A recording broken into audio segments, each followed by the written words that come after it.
अस्सलाम वालेकुम dear students, मेरा नाम है अब्दुर्रहमान और आज के हम लेसन में हम देखेंगे इन पेज के वर्किंग इंटरफेस को।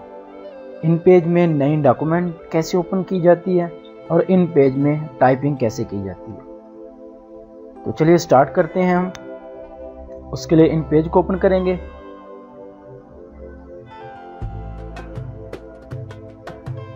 ये इन पेज का वेलकम इंटरफेस है। काम करने के लिए वर्किंग इंटरफेस में जाएंगे। उसके लिए फाइल में जाएंगे, न्यू पे क्लिक करेंगे। फाइल में जाके न्यू पे क्लिक करेंगे या कंट्रोल एन की शॉर्ट कमांड देंगे। न्यू पे क्लिक करेंगे। ये हमारे पास आ जाती है न्यू डॉक्यूमेंट ओपन करने का मेन्यू। इस मेन्यू की मदद से हम अपनी मर्जी की सेटिंग दे के पेज को ओपन कर सकते हैं। इसमें सबसे पहले आ जाता है पेज का साइज़। इसमें जो स्टैंडर्ड के साइज़ होते हैं वो भी इन्वॉल्व होते हैं। इन स्टैंडर्ड के साइज़ में से अपनी मर्ज़ी का पेज नंबर दे सकते हैं जो प्रिंटिंग के लिए इस्तेमाल किए जाते हैं, जैसे A4, A5, A3 letter size. Mostly जो डिफ़ॉल्ट में यूज़ किया जाता है वो A4 साइज़ यूज़ किया जाता है। तो अभी मैं A4 साइज़ को सिलेक्ट करता हूँ, ठीक है, ओके करूँगा। ये हमारे पास A4 साइज़ का पेपर आ गया। उसके बाद दोबारा कंट्रोल एन की कमांड देते हैं। पेज इडेंट में ही स्टैंडर्ड के साइज़ में से नीचे हम अपनी मर्ज़ी का कस्टम साइज़ भी दे सकते हैं। मीन्स कि यहाँ पे हम इसको दे देते हैं 150 mm। टैप प्रेस करेंगे, ऑटोमेटिकली सेकंड बॉक्स में चले जाएगा। यहाँ पे हम इसको कर देते हैं 200, ओके करेंगे तो ये हमारे पास कस्टम साइज़ में पेज आ गया। इसी तरह दोबारा कंट्रोल एन करेंगे। पेज इडेंट के अंदर ओरिएंटेशन इडेंट में पेज की दो तरह की टाइप्स होती हैं, एक पोर्ट्रेट होता है और एक लैंडस्केप होता है। अभी जो पहले हमने ओपन किए वो पोर्ट्रेट थे, यानी कि वर्टिकली। तो लैंडस्केप होता है हॉरिजेंटली। हम लैंडस्केप को सिलेक्ट करेंगे, ओके करेंगे तो ये हमारे पास लैंडस्केप आ गया हॉरिजेंटली, ये देखें, ठीक है।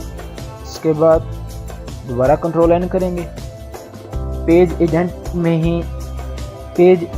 में ही नीचे ये पेज एक ही वक्त में ज़्यादा पेज इंसर्ट करने के लिए, मीन्स कि हमने 10 पेज ओपन करने हैं, यहाँ से बढ़ा लें, यहाँ से नहीं तो यहाँ पे क्लिक करें और 10 पेजेस, ओके लिख के ओके करेंगे तो ये देखें हमारे पास 1 of 10 पेज आ गए।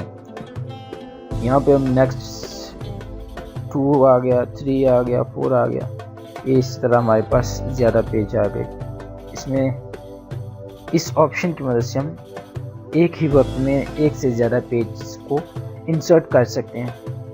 इसके बाद हमारे पास आ जाता है मार्जिन इडेंट्स में पेज मार्जिन बेसिकली पेज के साइडों पे जो किनारा होता है जिसके अंदर लिमिट दी जाती है कि इस लिमिट के अंदर टेक्स्ट की फिटिंग हो, उसके बाद उसके बाहर के किनारों के साथ बॉर्डर जो छोड़ा जाता है उसे मार्जिन के नाम से जाना जाता है। तो मार्जिन को हम कम ज़्यादा अपनी मर्ज़ी से कर सकते हैं, जैसे कि कंट्रोल एन करेंगे। डिफ़ॉल्ट में जो इन पेज के अंदर मार्जिन की सेटिंग होती है, मार्जिन का साइज़ होता है वो 12.7 mm होता है। तो हम लेफ़्ट से हम इसको कर देते हैं 5, टैप प्रेस करेंगे नेक्स्ट बॉक्स में।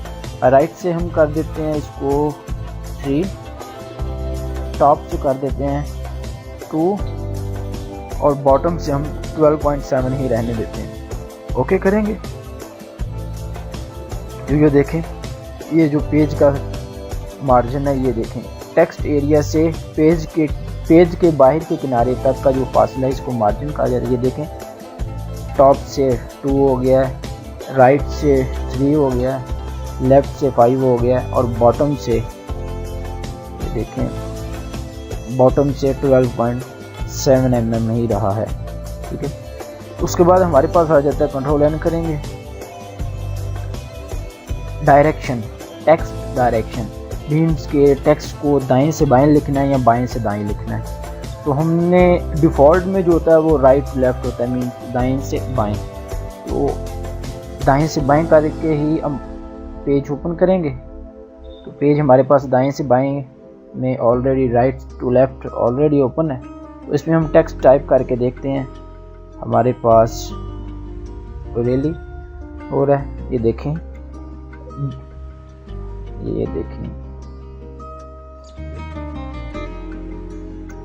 ये राइट टू लेफ़्ट हो रहा है, ठीक है। इसी तरह हम अगर कम करते हैं, नया पेज ओपन करते हैं, लेफ़्ट टू राइट करना चाह रहे हैं हम, इस पर क्लिक करेंगे, ओके। तो ये देखें, ये लेफ़्ट टू राइट जा रहा है, ठीक है। इसी तरह हम उसके बाद हमारे पास आ जाता है कॉलम्स। हम एक पेज में कितने कॉलम लगाना चाह रहे हैं, इधर से सिलेक्ट कर लेंगे 6 कॉलम्स, ओके। ये देखें 1 2 3 4 5 6 कॉलम्स पे मुश्तमिल पेज ओपन हो गया। इन पेज में कुछ ऐसे फीचर्स होते हैं जिनको ऐड तो कर दिया गया है, लेकिन उनका फंक्शन अप्लाई नहीं होता, उनका फंक्शन इन पेज में अप्लाई नहीं होता। तो जैसा कि ये कंट्रोल एन करेंगे, ये गटार इसमें देखें हम ये गटार जो बेसिकली यूज़ किया जाता है बाइंडिंग के दौरान फासला छोड़ने के लिए, बाइंडिंग के लिए किनारा एक साइड से छोड़ने के लिए। मीन अगर इंग्लिश में टाइप कर रहे हैं तो लेफ़्ट साइड से किनारा छोड़ने के लिए, अगर उर्दू टाइपिंग कर रहे हैं तो राइट साइड से किनारा छोड़ने के लिए, बाइंडिंग के लिए, बुक बना रहे हैं, नोट्स बना रहे हैं, तो उसके लिए गटार को यूज़ किया जाता है। इधर हम इसको फासला दे देते हैं जी 15, ओके। तो ये देखें, ये डिफ़ॉल्ट में ओपन हुआ है। इसमें ये देखें, इसमें कोई भी चेंजिंग नहीं आई, अप्लाई नहीं हुआ। ये 12.7 mm चारों साइडों से है। तो इसमें गटार जो है वो अप्लाई नहीं हुआ, गटार का फंक्शन अप्लाई नहीं हुआ। इसी तरह आ जाता है हमारे पास automatic text box, double sided, save as default. इसमें हम अपनी मर्ज़ी की चेंजिंग करके, सेटिंग मार्जिन को सेट करके, पेज का डिफ़ॉल्ट पेज सेट करके या कस्टम साइज़ दे के, पोर्ट्रेट लैंडस्केप सेट करके, पेज की लिमिट सेट करके हम इसको डिफ़ॉल्ट सेव भी कर सकते हैं। मतलब कि बार बार हमें वो पेज सारी सेटिंग बार बार ना करनी पड़े। बस कंट्रोल एन करें और हमारा डिफ़ॉल्ट सेटिंग जो है, हमारी रिक्वायर्ड सेटिंग का पेज ओपन हो जाए। तो इसके लिए हम अपनी रिक्वायर्ड सेटिंग करके सेव एज डिफ़ॉल्ट भी करेंगे तो वही सेटिंग सेव हो जाएगी। जैसे कि लेसन नंबर 3 में हमने पढ़ा कि उर्दू को टाइप करने के लिए पहले इंग्लिश के वर्ड्स को सीखना ज़रूरी होता है। तो इंग्लिश के वर्ड्स को सीखने के बाद भी इन पेज में एक सेटिंग होती है जिसके बगैर इन पेज में टाइपिंग करना मुश्किल होता है। वो सेटिंग ये है कि जो इन पेज इंस्टॉल करने के बाद डिफ़ॉल्ट में जो कीबोर्ड सेट होता है उसको मोनोटाइप के नाम से जाना जाता है, जो कि perfectly English to Urdu words के साथ मैच नहीं करता। मीन्स कि ए प्रेस करने के साथ अलिफ नहीं आएगा, जैसे कि ए मैंने प्रेस किया और काफ आ गया। डी के साथ दाल नहीं आएगा, मैंने डी प्रेस किया ये आ गई। इसी तरह इसके डिफ़ॉल्ट के कीबोर्ड को चेंज करके हमने अपनी ज़रूरत का कीबोर्ड सेट करना है। उसके लिए हम एडिट में जाएंगे, प्रेफरेंस में जाएंगे और कीबोर्ड प्रेफरेंस में जाएंगे। ये देखें, ये मोनोटाइप है। इसको व्यू देखने के लिए ये किस वर्ड के नीचे कौन सा वर्ड पाया जाता है उर्दू का, इस पर क्लिक करेंगे तो ये देखें, ये हमारे पास आ गया। ठीक है, ये देखें, ये क्यू के नीचे पे है, ए के नीचे कॉफ है। तो ये हमारा डिफ़ॉल्ट कीबोर्ड नहीं है। तो हमने अपनी ज़रूरत का कीबोर्ड सेट करने के लिए इधर से जाएंगे, फोनेटिक कीबोर्ड सेलेक्ट करेंगे। फोनेटिक ये है, इसको क्लिक करेंगे और फोनेटिक कीबोर्ड को देखने के लिए इंग्लिश के किस वर्ड के नीचे उर्दू का कौन सा वर्ड है, उसको देखने के लिए फोनेटिक कीबोर्ड व्यू पे क्लिक करेंगे तो ये हमारे पास फोनेटिक कीबोर्ड इंग्लिश, उर्दू और साइंस के साथ अलामात भी शो कर रहा है। ये कंप्लीट फोनेटिक कीबोर्ड की व्यू आ गया है, कीबोर्ड का व्यू आ गया है। उसके बाद ओके करेंगे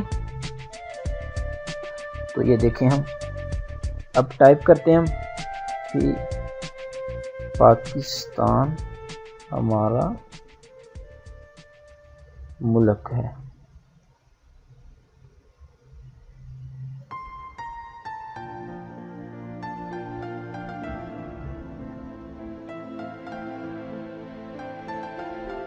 तो फोनेटिक कीबोर्ड को यहाँ से उर्दू सीखने के लिए, इंग्लिश वर्ड के नीचे उर्दू सीखने के लिए ये फोनेटिक कीबोर्ड का जो व्यू है इसमें थोड़ी सी पेचीदगी पाई गई है।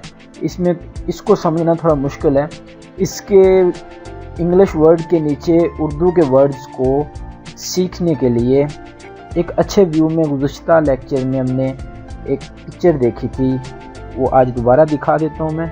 ये पिक्चर है, ये एक इंग्लिश टू उर्दू कीबोर्ड है। इसमें हर चीज़ वाज़ेह तौर पे दिखाई गई है।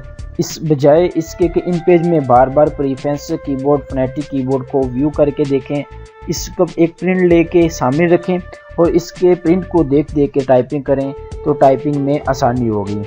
आज के लिए सिर्फ इतना ही, इंशाल्लाह नेक्स्ट लेसन में मिलेंगे। तब तक के लिए अपना ख्याल रखिएगा, अपनी दुआओं में याद रखिएगा।